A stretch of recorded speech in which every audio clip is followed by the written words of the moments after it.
এগুলো দেখে তো সানভির বাবাকে ডিভোর্স দিছি আমি, রাইট?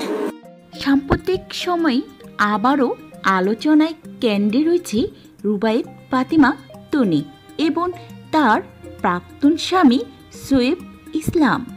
দীর্ঘদিন নীরবতার পর অবশেষে শোয়েব সামাজিক যোগাযোগ মাধ্যমে লাইভে এসে মুখ খুলেছেন। আর সেই লাইভের বক্তব্য ঘিরেই শুরু হয়েছে ব্যাপক আলোচনার ঝড়।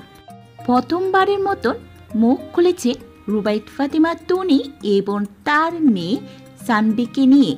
তনির প্রথম স্বামী জানালেন, একে অপরকে ভালোবেসে তাদের বিয়েটা হয়েছিল। তবে তনির প্রথম স্বামী শোয়েবের আহামরি টাকা পয়সা ছিল না। মধ্যবর্তী ফ্যামিলির আর 10টার মতন জীবনযাপন ছিল তার। শোয়েবের সংসারে তনির জীবন ছিল অন্যরকম। বোরকা হিজাব পরে বের হতে হতো, কিন্তু তনির জীবন লাইফ স্টাইল ছিল অন্যরকম। তনি এসব শাসন ব্যবস্থাকে মানতে চায়নি। সে চেয়েছিল নিজের লাইফটাকে এনজয় করবে এবং স্বাধীনভাবে চলবে। কারোর শাসন সে মানতে রাজি নয়। তনির স্বপ্ন ছিল নিজের পায়ে দাঁড়াবে এবং স্বাবলম্বী হবে। আর এই উদ্দেশ্যে শোয়েবকে তালাক দিয়ে সানভিকে নিয়ে তিনি চলে যান শোয়েবের সংসার থেকে। এতদিন চুপ থাকলো, এবার লাইভে এসে শোয়েব বলেন তিনি মূলত তাদের একমাত্র মেয়ে সানভিকে দেখতে চেয়েছিলেন, কিন্তু তাকে দেখার করা সুযোগ দেয়া হচ্ছে না, এমনটাই তার দাবি।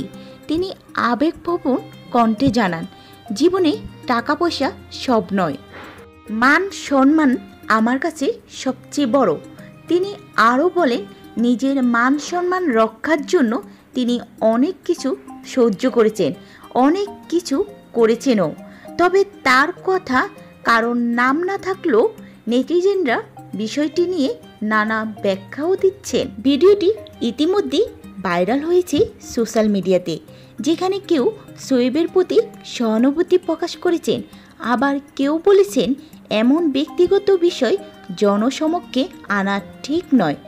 সব মিলিয়ে রুবায়েত ফাতিমা তনি ও শোয়েব ইসলামের এই অধ্যায় আবারও আলোচনায়।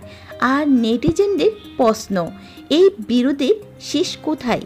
শোয়েব বলেন, তনি এখন তার জীবনে অতীত, তার সম্পর্কে কিছুই বলতে চান না তিনি। অর্থবিত্ত মানুষকে অন্ধ করে যায়, কিন্তু সানভিকে যেন মানুষের মতন মানুষ করে, এটাই তার একমাত্র চাওয়া। মূলত তনি এখন খুব সুখী আছে তার তৃতীয় স্বামী সংসার নিয়ে। আমিও চাই সেই সুখে থাকুক, ভালো থাকে। আমার মেয়ে সানভি যেন কোনো প্রকার কষ্ট না পায়, সেটি আমার কাম্য।